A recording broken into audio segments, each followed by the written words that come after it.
Toledo was not built for comfort, it was built for survival. From the terrace of the Cigarral del Angel, the city across the Tagus River looked like a jagged crown of granite discarded on a hill. Below us, the river called in the gorge like a green viper, ancient and silent.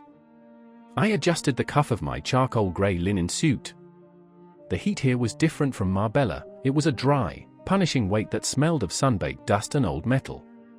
"Silas, you've been staring at that cathedral for 10 minutes, Lola said, leaning against a stone balustrade. She was wearing a black silk jumpsuit that looked like tactical gear disguised as evening wear. Her hair was pulled back tight, and she was tapping a rhythmic code onto the screen of a customized tablet. Are we here to celebrate Sir Alistair's 30 years of dodging taxes, or are we working?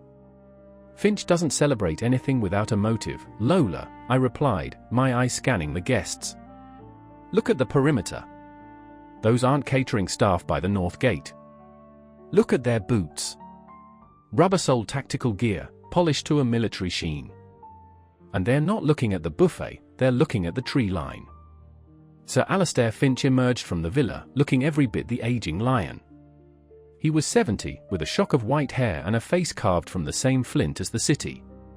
He walked with a heavy mahogany cane, but his eyes were sharp, darting toward the shadows. "Silas! You old vulture," Finch roared, though his smile didn't reach his eyes. He gripped my hand, and I felt him press something into my palm, a small, cold object. "Glad you made it. And the girl? Keeping you young, I hope." "She's keeping me broken alert, Alistair," I said. "You seem tense for a man celebrating a milestone." Finch leaned in, the scent of expensive scotch and fear wafting off him. "The Table of Solomon, Silas.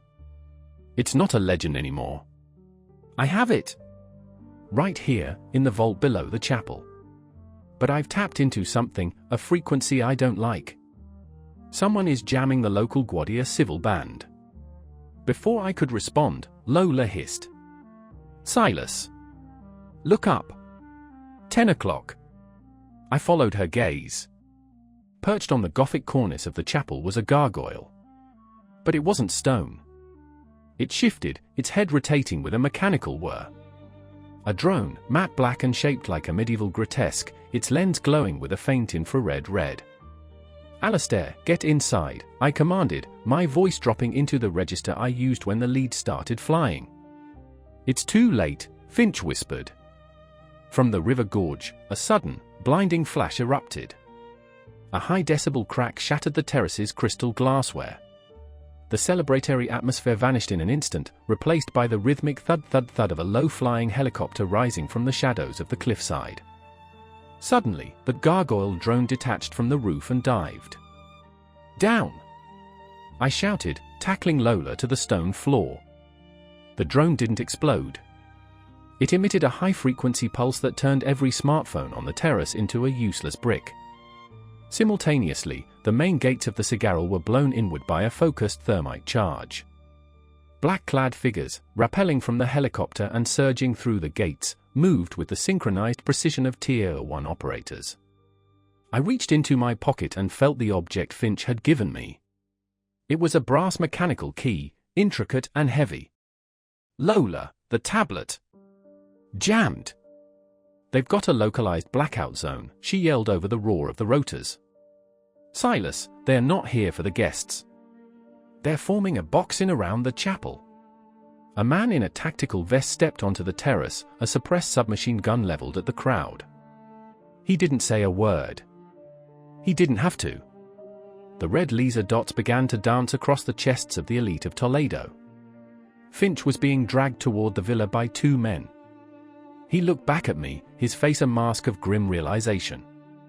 "The key, Silas," he screamed before a gloved hand muffled his voice. "The key is the only way out." Then, the world went dark as a flashbang detonated in the center of the terrace. The white noise in my ears was a physical weight, a high-pitched hum that drowned out the world. My vision was a strobe-lit mess of phosphoric ghosts and black smears. In my line of work, you don't wait for your senses to return, you trust your skeleton to remember the way to the floor. I rolled behind a massive stone planter overflowing with oleander, dragging Lola down by the strap of her jumpsuit. The air was thick with the sharp, metallic tang of magnesium and burnt cordite. "Lola? Can you hear me?" I barked, my own voice sounding like it was coming from the bottom of a well. "I hear you, but I'm seeing everything in negative," she hissed, her fingers clawing into the stone. "Silas, they're packing Finch into the chopper. This isn't a kidnapping, it's a high-stakes extraction." I blinked, forcing my pupils to contract. Through the swirling grey veil, I saw them, figures in matte black tactical gear, moving with the synchronized, predatory grace of professional hunters. One of them, a man with a patch on his shoulder depicting an inverted hourglass, gestured toward the terrace. They weren't checking for survivors, they were clearing the board. "Down to the river," I commanded.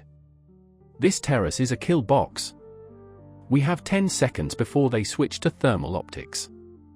We scrambled toward the stone steps that spiraled down the side of the cliff, a vertical drop of 60 feet toward the churning green waters of the Tagus. The descent was a nightmare of crumbling limestone and slick ivy. A burst of suppressed fire, the rhythmic, metallic cough of a submachine gun, chewed into the balustrade inches above my head. These weren't nervous guards, they were aiming for center mass, cold and calculated. "Go!" I shoved Lola toward the lower landing. Suddenly, a high-pitched whirring sound cut through the roar of the helicopter. The gargoyle drone was diving, its retractable chin-mounted barrel glowing red. It wasn't just a scout, it was an executioner. A stream of 5.56mm rounds stitched a line of white sparks down the ancient steps, chasing our heels. Behind the arch. I grabbed Lola's collar, swinging her into the shadow of a heavy Roman buttress. I reached into my inner pocket. I didn't carry a gun, but I carried the tools of a man who had spent 40 years surviving the impossible. I pulled out a vintage Zippo lighter, modified with a magnesium-rich fuel blend. "When I throw this, jump," I said, my voice low and hard. "Don't look for the water. Just fall." I flicked the lighter, waited for the flame to bite the magnesium, and hurled it into the path of the diving drone. The resulting flare was a miniature sun, a blinding thermal spike that overloaded the drone's sensitive infrared optics. The machine jerked violently, its software crashing as it tried to compensate for the sudden whiteout. We vaulted over the railing. The drop felt like a lifetime spent in a vacuum. Then the Tagus hit me, a bone-chilling impact that felt like slamming into a wall of ice. The current was savage, fueled by the spring runoff from the mountains, dragging me down into a dark, silent vortex of silt and cold. I broke the surface 20 yards downstream, gasping for air that tasted of river mud and old stone. Lola was already clinging to a rusted iron ring set into the quay beneath the San Martin bridge. "Over here," she choked out. Above us, the helicopter's spotlight swept the river like a cyclops' eye, the beam missing us by a hair's breadth. But the danger wasn't in the air anymore. Under the massive Gothic arches of the bridge, a high-speed rigid inflatable boat, RIB, sat idling, its twin Yamaha 300 horsepower engines vibrating against the stone. Two more black-clad figures were fast roping down from the bridge deck, dropping straight onto the RIB. They weren't looking for us. They were loading a heavy, rectangular crate draped in a waterproof shroud. "The Table of Solomon," I whispered, the water dragging at my clothes. "They're moving it by water. The river leads straight to the old Moorish mills and the city's underground sluices. Once they're in the tunnels, they vanish." "Silas, we need a boat," Lola said, looking at a derelict fisherman's skiff tied to the quay. It was a rotting piece of timber with a greasy outboard motor that looked like it belonged in a museum. "I can't hack a wooden oar, Silas," she snapped as we scrambled into the skiff. "You don't have to," I said, grabbing the starter cord. "You just have to pray that Spanish engineering is more stubborn than the hourglass men." The rib's engines roared to life, a deafening scream of power that sent a white wake crashing against the quay. I pulled the cord. The skiff's engine coughed a cloud of blue smoke and died. I pulled again. Nothing. "Silas?" Lola's voice was a whisper of pure terror. I looked up. On the San Martin bridge, one of the snipers had paused. He wasn't looking at the RIB. He was looking straight at us, his long-barreled rifle leveled with the mechanical indifference of a clockmaker. The red laser dot found the center of my chest. The red dot was a perfect, unblinking eye of light. It rested on the second button of my shirt, right over the sternum. In the 0.3 of a second it takes for a human finger to squeeze a trigger, my mind performed a frantic calculation of ballistic trajectories. The sniper was 60 feet up, wind speed was negligible in the gorge, and his rifle was likely an accuracy international AXMC. At this range, the bullet would travel faster than the sound of its own discharge. "Drop!" I roared, throwing my weight against Lola. The shot didn't bark, it cracked the air, a whip snap of supersonic displacement. The round punched a hole through the skiff's wooden transom with the force of a sledgehammer, sending a spray of splinters into the dark water. If I hadn't moved, that hole would have been in my lungs. "Silas!" "The fuel line!" Lola screamed. The bullet had nicked the rusted copper line of the outboard motor. Gasoline was beginning to hiss onto the hot casing. We had 5 seconds before the skiff became a funeral pyre. I didn't reach for the starter cord again. Instead, I grabbed the heavy brass key Finch had given me and jammed it into the gap of the motor's flywheel, using it as a lever. It was a desperate, illogical move, but the gears were jammed with decades of salt and grit. I threw my entire weight into a singular, violent twist. The engine didn't just cough, it screamed. The old piston seized, then fired with a rhythmic, mechanical gallop. A plume of black, oily smoke erupted, masking us from the sniper's second shot. "Get us to the mills." Lola was already at the tiller, her eyes fixed on the receding wake of the mercenaries' RIB. The RIB was a ghost of white foam disappearing around the bend of the Tagus, heading toward the Bonias de la Cava. They weren't just fleeing, they were aiming for the massive stone arches of the ancient Moorish mills, the Molinos del Deis. "They're not going around the city," I shouted over the engine's roar. "They're going under it. The mills have floodgates that lead into the Roman sewer system." The skiff hammered against the current, the wooden hull groaning as we bypassed the swirling eddies beneath the cliffs. Above us, Toledo rose like a vertical labyrinth of stone. Every window in the Juderia seemed like a dark eye watching our progress. Suddenly, the helicopter reappeared, banking low over the river. The spotlight swept the water, searching through the smoke of our dying engine. "They're herding us!" Lola yelled. "They want us in the open water." "Then we give them the slip," I said, pointing to a narrow, weed-choked stone archway barely wide enough for the skiff. It was a drainage sluice, a relic of the 10th century. "In there." "Cut the engine." Lola killed the motor. The sudden silence was deafening, broken only by the rhythmic thud-thud-thud of the rotors overhead. We drifted into the darkness of the arch, the smell of damp moss and ancient rot swallowing us whole. We bumped against a submerged stone ledge. I stepped out into knee-deep water, the brass key still gripped in my hand. I felt the cold metal against my palm. It wasn't just a key, it was a map. The intricate grooves on the bit weren't random, they matched the geometric patterns of the Mudashar tiles I had seen in Finch study. "Lola, your tablet. Check the local seismic sensors.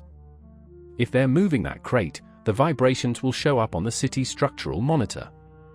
Lola fumbled with her device, her face illuminated by the pale blue glow.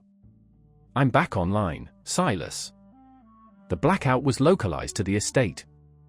"Wait! I've got something." Heavy mechanical movement. "It's not in the sewers. It's deeper. Under the cathedral." "The Table of Solomon," I whispered. "It's not just an artifact. It's a component." A heavy, metallic clack echoed through the tunnel. It wasn't the river. It was the sound of a heavy iron gate sliding into place behind us. I turned. A red laser dot appeared on the mossy wall beside my head. Then another. And a third. The Hourglass men hadn't lost us. They had invited us in. "Mr. Croft," a voice echoed through the darkness, distorted by a loudspeaker. It was the man with the hourglass patch, the one I had seen on the terrace. "Thank you for bringing the key." We were worried Sir Alistair had misplaced it.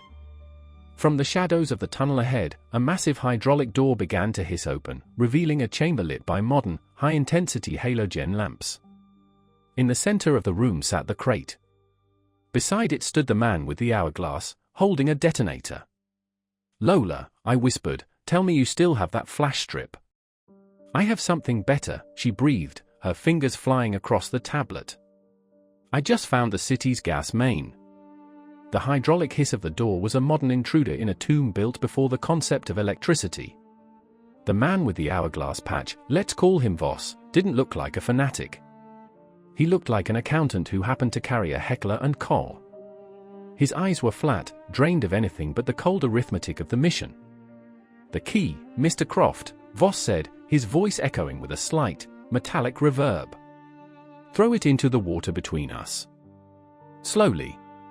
My men have very little patience for British eccentricities." The water in the tunnel was waist deep now, smelling of wet limestone and the sulphurous rot of the lower city. I felt the brass key in my palm. Its weight was uneven, weighted toward the head, indicating a hollow core. "Alistair always was a poor judge of character," I said, my voice dry as a bone. "He thought he could hire the best and keep the prize for himself." "But you're not working for him, are you, Voss?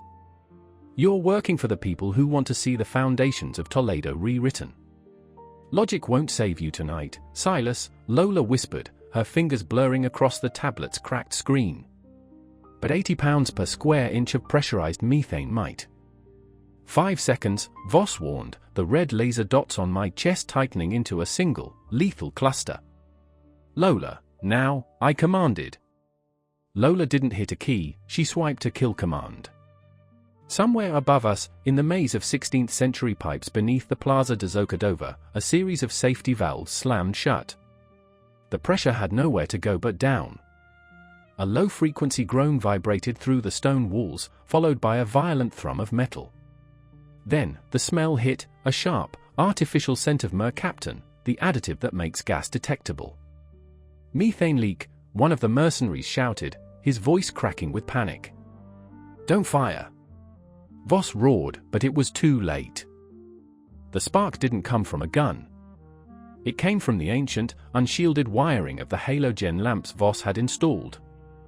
A localized pocket of gas ignited with a dull whump, not a massive explosion, but a flash fire that sucked the oxygen out of the air and sent a wall of heat rolling through the chamber. "Move!"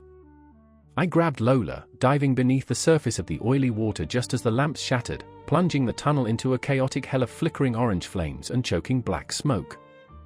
We swam under the hydraulic door before it could cycle shut.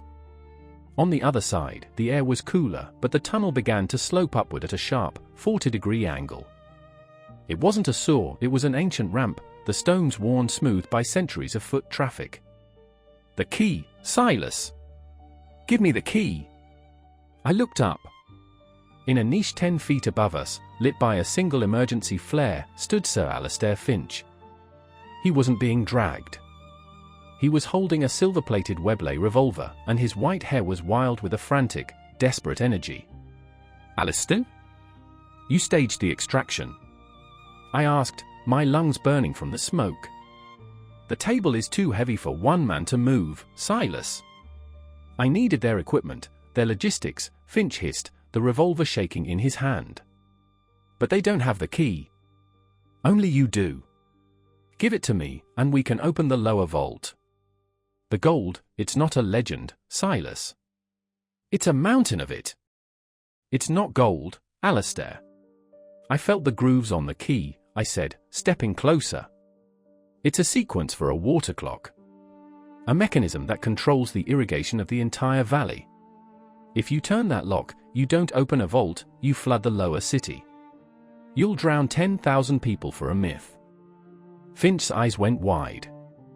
"You're lying. You always were too smart for your own good." From the tunnel behind us, the sound of heavy boots splashing through water returned. Voss had survived the flash fire. "Silas," Lola whispered, pointing to the ceiling. "The vibrations, the helicopter is hovering directly above us. They're going to winch the crate through the skylight in the cathedral floor." The floor beneath us shuddered. A massive stone slab began to rotate, revealing a vertical shaft that led straight up into the heart of the Toledo Cathedral. And hanging from a steel cable, descending toward us, was a heavy industrial winch. Finch aimed the weblay at my head. Voss emerged from the smoke, his face scorched, aiming his H&K. "The key," they both said in unison. I looked at the brass key. Then I looked at the ancient stone gears visible in the walls. I knew exactly what would happen if I used it. "Lola," I said, "how much do you trust my math?" "Not at all," she replied, pulling a small, heavy magnet from her pocket. "But I trust gravity." The air in the shaft was a pressurized soup of ancient dust and modern aviation fuel. Above us, the cathedral's circular skylight, the oculus, glowed like a distant, holy coin. The industrial winch descended with a predatory whine, its steel cable swaying in the downdraft from the helicopter hovering over the sacred roof. "The key, Silas!" Finch's voice cracked. He was a man possessed by the phantom of gold, his finger white on the Webley's trigger. "I've spent 30 years buying this city's secrets. I won't let a penniless detective and a street urchin take the prize." "You're not buying secrets, Alistair," I said, my voice projecting with the practiced calm of a man explaining a bill to a waiter. "You're buying a disaster. Look at the masonry. These blocks aren't held by mortar alone, they're counterweighted by the very water clock system you're about to disrupt. You pull that crate without the proper pressure release, and you'll bring the cathedral down into this hole." Voss didn't care about architecture. He stepped forward, his H&K leveled at my throat. "The key! Now! Or the girl dies first." Lola didn't wait for my signal. She didn't throw the magnet, she slapped it onto the side of the industrial winch's control box as it passed us. The high-powered neodymium interrupted the electromagnetic brake. The winch didn't stop, it accelerated, the heavy steel hook plunging toward the crate with a violent jerk. "Now!" I yelled. As the winch hit the crate, I didn't throw the key to Finch. I jammed it into a narrow slit in the wall, a hidden aperture I'd spotted behind a calcified gargoyle head. It wasn't a lock, it was a sheer pin. I twisted the brass handle. There was no sound of gold clinking. Instead, a deep, rhythmic thud-thud-thud vibrated through the floor, the sound of giant stone bellows gasping for air. "The sluices!" Finch screamed, realizing his mistake too late. A wall of pressurized water didn't burst through the tunnel, instead, a massive vacuum was created. The air pressure dropped so sharply my ears popped painfully. The smoke from the flash fire was sucked upward into the cathedral shaft like a jet engine's exhaust. Voss was momentarily blinded by the soot. I lunged, my fist connecting with his jaw, a short, sharp London blow that lacked finesse but possessed significant mass. He stumbled back into the rising water. "Lola, the cable!" I grabbed the steel winch line just as the helicopter pilot, feeling the sudden tension, began to lift. "Silas, wait!" Lola grabbed my waist, her boots slipping on the wet stone. The winch roared.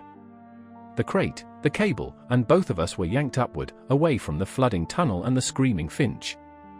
We rose through the vertical shaft like a pair of ragdolls, the stone walls of the cathedral's foundation blurring past us.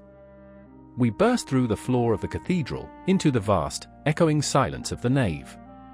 The moonlight filtered through the stained glass, casting long, bloody shadows of saints across the marble. The crate landed with a heavy thrum near the high altar. I rolled onto the floor, my lungs heaving, the brass key still gripped in my bloodied hand. Lola scrambled up, her eyes wide as she looked toward the main entrance. The helicopter was still hovering outside the great door, its spotlight illuminating the interior like a stage. But Voss's men weren't the only ones here. From the shadows of the choir stalls emerged a figure in a cardinal's red robes, flanked by 4 men in grey suits who carried themselves with the unmistakable stillness of intelligence officers. "Mr. Croft," the man in red said, his voice a smooth, Castilian baritone. "You have performed a great service for the church. But I'm afraid that table there does not belong to Sir Alistair. And it certainly does not belong to you." He gestured to the grey-suited men. They didn't draw guns. They drew something far worse, diplomatic warrants. Silas, Lola whispered, her hand hovering over her tablet. Those aren't cops. That's the CNI, our Spanish intelligence. And they are not here to arrest us. I looked at the crate. The waterproof shroud had been torn during the ascent. Beneath the heavy canvas wasn't a golden table. It was a lead-lined canisters, marked with a seal I hadn't seen since the height of the Cold War. The Table of Solomon wasn't an artifact. It was a cache of stolen seismic triggers, devices capable of simulating earthquakes. One move, Mr. Croft, the Cardinal said, and Toledo will finally fulfill its destiny as a ruin. Suddenly, the heavy oak doors behind the CNI men began to groan. Someone was trying to ram them open from the outside. The heavy oak of the Puerta del Perdón groaned under a rhythmic, mechanical impact. Dust, ancient and grey as the bones of kings, shook from the vaulted ceiling. The Cardinal stood motionless, his red robes a pool of arterial blood in the moonlight. Behind him, the first CNI agents didn't reach for their weapons, they adjusted their earpieces, their eyes tracking the shadows of the nave. The triggers, Mr. Croft, the Cardinal said, his voice undisturbed by the assault at the doors. They are a burden the Church has carried since the late 70s, when a certain rogue scientist thought he could play God with the tectonic plates of the Iberian Peninsula. We called it Project Pelayo. It was never meant to be found.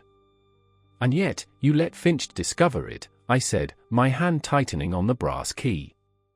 I could feel a faint, high-frequency vibration emanating from the lead-lined canister.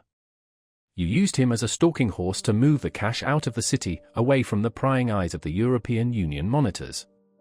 A necessary deception, one of the agents replied, his hand resting on the hilt of a tactical knife. Suddenly, the stained glass of the rose window shattered.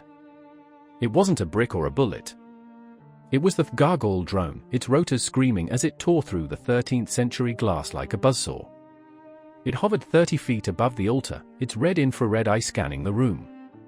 Behind it, 3 more shadows swept into the cathedral, Voss's men, rappelling down from the roof using the same winch that had brought us up.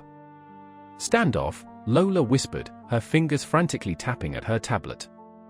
Silas, the drone is slave to a dead man's switch. If the pilot's heart rate spikes or the signal is cut, those canisters go off. We're standing on a seismic ground zero. Voss hit the marble floor with a heavy thud, his scorched face a mask of primal fury. He didn't look at the Cardinal. He looked at the crate. The hourglass doesn't leave without the asset. Voss roared. The CNI can have the bodies. We take the triggers. You take nothing but ash, Voss, I said, stepping into the center of the triangle, between the Church, the spies, and the mercenaries. The floor beneath us began to vibrate, a low, visceral hum that made the heavy incense burner swing like pendulums. It wasn't a project anymore. It was an event. The key, Silas! Lola shouted, her screen flashing red. That table isn't waiting for a command.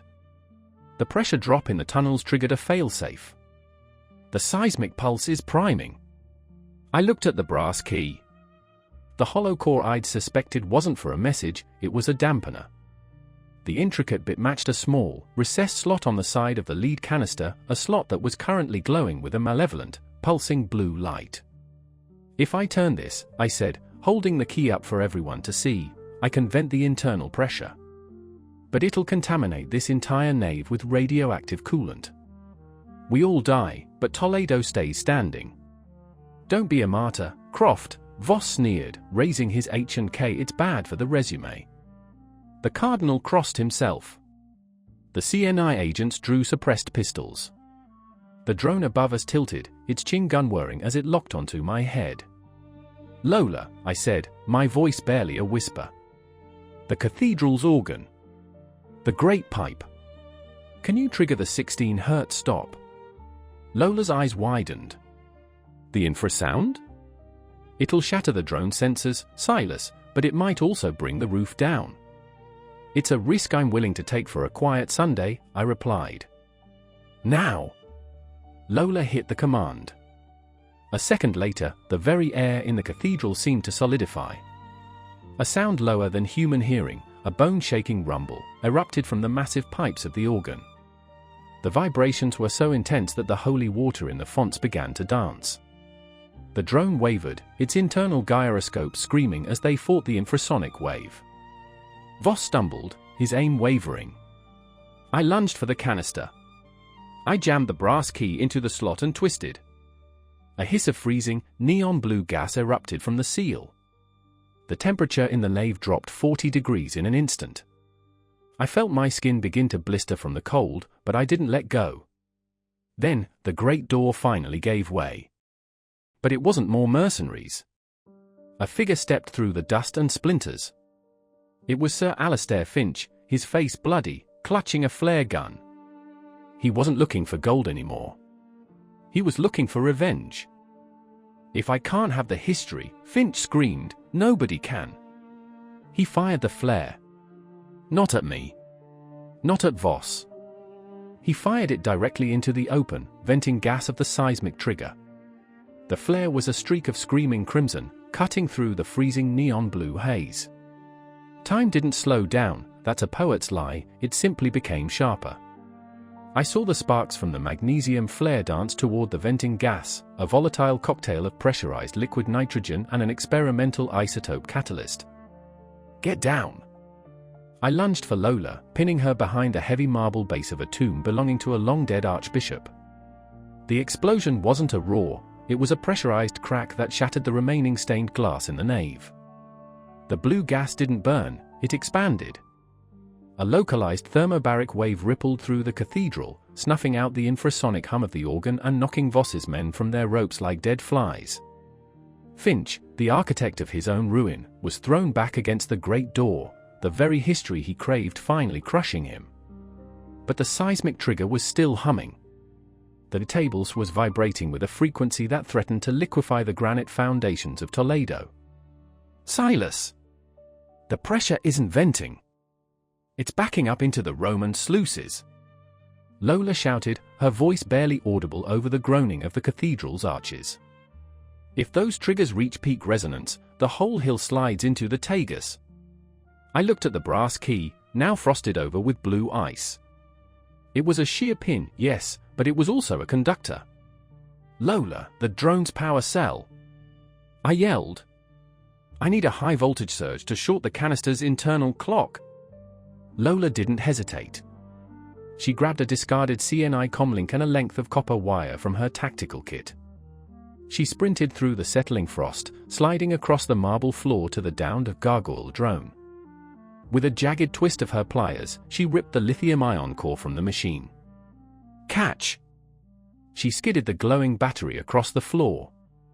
I caught it with my boot, my hands too numb to feel the cold. I jammed the copper wire into the battery and wrapped the other end around the head of the brass key. Logic, Alistair, I whispered to the shadows of the nave. Even a god machine needs a heartbeat. And I'm about to give yours a stroke. I shoved the electrified key into the secondary port of the canister. A jagged arc of blue electricity surged through my arm, smelling of scorched wool and ozone.